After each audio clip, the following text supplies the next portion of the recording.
के पैसाको घमण्डले कसैको इज्जत किन्न सकिन्छ? अनि के रमेशको उपचारको नाममा हरिदाईले चालेको कदम निस्वार्थ थियो त?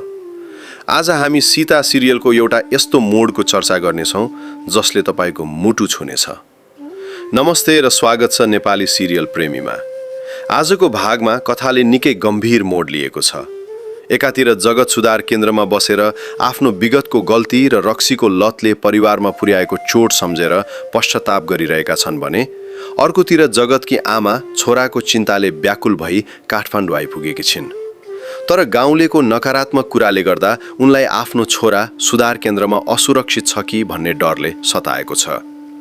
अर्को मुख्य दृश्यमा अस्पतालमा उपचाररत रमेश र सीताको जीवनमा हरिदाई एउटा सहयोगी पात्रका रूपमा देखिए पनि उनको नियत भने निकै खराब पाइयो। हरिले सीतालाई आफ्नो आलिशान महलमा लगेर पैसा र सम्पत्तिको लोभ देखाउँदै आफ्नो बनाउने कुप्रस्ताव राखे। सीताले उनको यो राक्षसी रूपको कडा प्रतिकार गर्दै भनिन् कि उनले हरिलाई दाइको नजरले सम्मान गरेकी थिइन्, तर हरिले त्यसको नाजायज फाइदा उठाउन खोजे। अन्ततः रमेशकी आमाले गाउँको सहकारीबाट ऋण काढेर ल्याएको पैसाले सीताले हरिको एक एक पैसा चुक्ता गरिन् र उनको कुनियतलाई परास्त गरिन्। यता अनुलाई पनि उनको माइजूले रमेशको सुरक्षाका लागि लन्डन फर्कन दबाब दिइरहेकी छिन्, जसले गर्दा रमेश र अनुको प्रेम कथा फेरि सङ्कटमा परेको देखिन्छ। अबका एपिसोडहरूमा हामीले निकै ठूला परिवर्तनहरू देख्न पाउनेछौँ।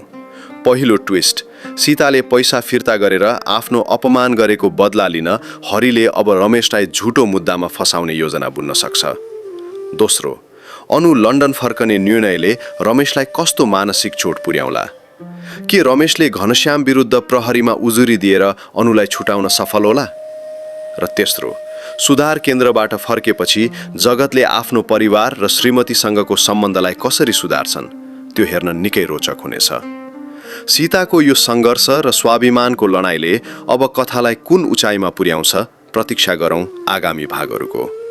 तपाईँलाई के लाग्छ, सीताले हरिको पैसा फिर्ता गरेर सही गरिन्? आफ्नो विचार कमेन्ट बक्समा लेख्नुहोला। यस्तै अपडेटका लागि हाम्रो च्यानल नेपाली सिरियल प्रेमीलाई सब्स्क्राइब गर्न नभुल्नुहोला।